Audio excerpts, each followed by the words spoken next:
the multiverse means infinite universes, infinite heroes, and infinite possibilities, then why does it feel smaller than the Infinity Saga? Bigger budgets, bigger production, more timelines, and yet somehow less impact. Stick around till the end because the real reason isn't what you think. The rules keep changing. Here's something most Marvel fans don't want to talk about. The Infinity Saga featured complex science, the Infinity Stones, space travel, and time travel. But underneath it all, there was one thing holding them together: consistent and rigid rules. Once someone died, they didn't come back. When Thanos snapped, half of Earth's population disappeared. The consequences and risks were very clear from the beginning.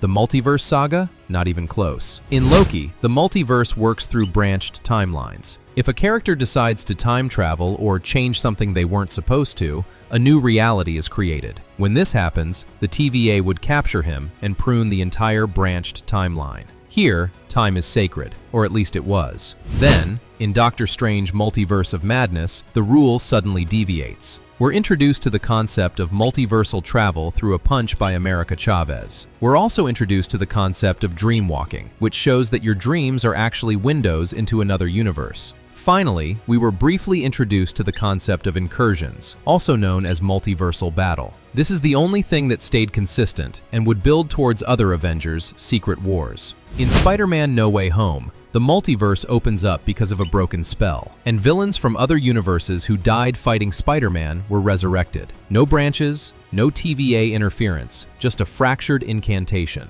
In Loki Season 2, we saw yet another version. Instead of pruning other timelines to sustain the sacred timeline, Loki sacrifices himself by taking the mantle and allows branched timelines to grow in Yggdrasil. Lastly, in Deadpool and Wolverine, we're introduced to yet another concept: the anchor being, an individual so crucial to their timeline that their death causes the entire reality to slowly decay and collapse. No, it isn't you, Mr. Wilson. Your anchor being died in an act of self-sacrifice so epic that it sent shivers down the timeline. So, which one is it? Is the multiverse being controlled by branching timelines, by magic spells, cracking reality, or by an anchor being? Each project introduces new mechanics, and none of them fully align with the others. It's not that they can't coexist, it's that they feel like scrapbook rules. And when there's no unified system, the audience doesn't know what to hold on to. In Infinity War, when Thanos snapped his fingers, we understood what that meant because the previous movies built towards it. Whereas in the multiverse, it's all scattered and blurry. Avengers Doomsday is just around the corner, and we don't really know how high the stakes will be. If the rules are flexible, the stakes become flexible too. And that leads to something even bigger, because inconsistent rules aren't the main problem. The deeper issue is what these rules are being used for. Marvel became too scientific. Now, there's another subtle shift that many MCU fans have started noticing since the Endgame, and it's slowly changing how it feels. We loved the Infinity Saga because Marvel balanced science with simplicity, rather than blasting us with technical terms. The early films didn't overwhelm us with rules, terminologies, or complicated explanations. Tony Stark built the Iron Man suit in a cave using engineering we could understand. Captain America's power came from a super soldier serum. Even the concept of Infinity Stones was easy to grasp. 6 cosmic entities with specific powers. The science always existed, but it never took over the story. However, after the Infinity War, things began to shift.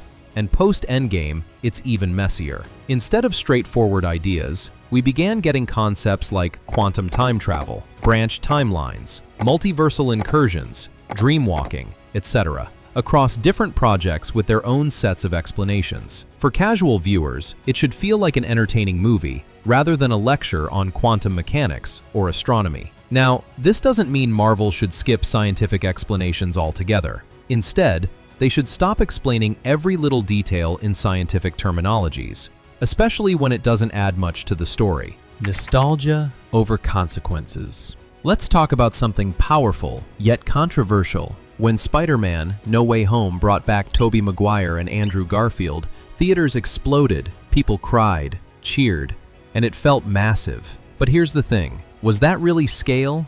or was it nostalgia? No Way Home was a massive success because it perfectly tapped into 20 years of emotional attachment of every 90s kid. Tobey Maguire's Spider-Man wasn't just a variant, he was childhood nostalgia. Similarly, Andrew Garfield's Spider-Man wasn't another Peter Parker, he was the epitome of redemption and grief. That weight didn't come from the Multiverse Saga building those characters, it came from history outside the MCU. Now compare that to Avengers Endgame.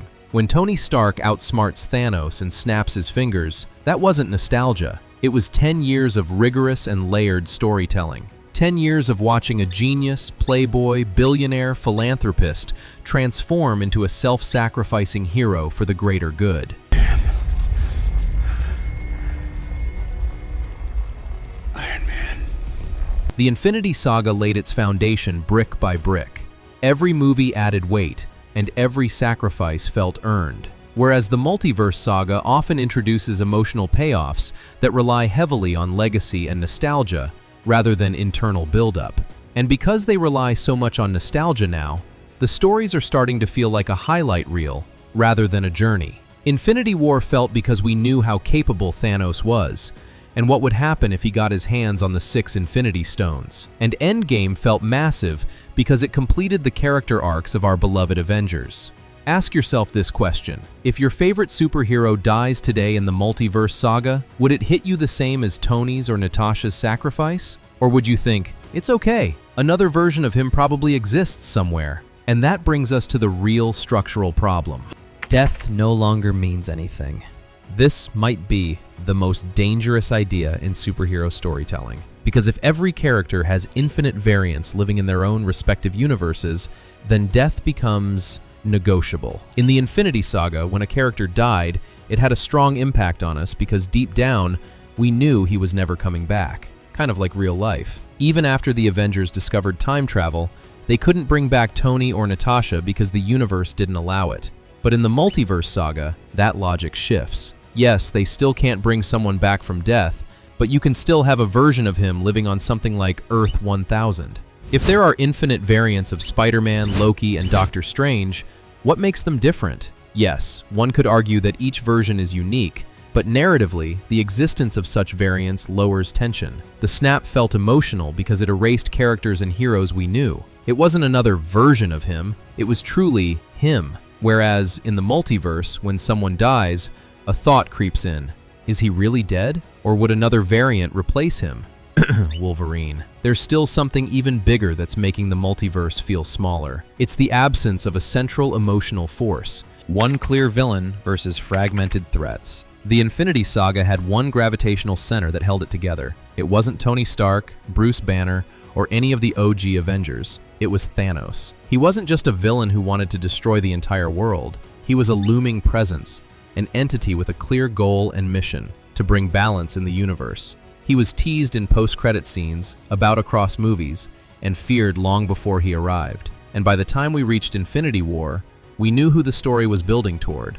Now look at the Multiverse Saga. In Loki Season 1, He Who Remains was introduced as the next big bad. He was the main antagonist who ran TVA and was responsible for creating and preserving the sacred timeline. In the final episode, it is revealed that He Who Remains has improvised other variants of Kang to ensure stability in the multiverse. Sylvia then kills him, and the Council of Kang is finally released. We see variants of Kang in other projects like Ant-Man and the Wasp, Quantumania, and Loki Season 2. Then suddenly, everything shifted. Marvel had to move away from Kang as the next major villain, and they chose Doctor Doom to step into that spot instead. They even dropped the original title, Avengers: The Kang Dynasty, completely reshaping the project in the process. Now, Marvel clearly had its reasons for making that decision, but replacing a saga-defining villain this late in the game comes with serious challenges. Avengers Doomsday is right around the corner, and because of all this reshuffling, most of the general audience still doesn't really know who Doom is or what he's truly capable of. Apart from us comic geeks, of course. So here's a last question for you. Has the multiverse expanded the MCU or diluted it?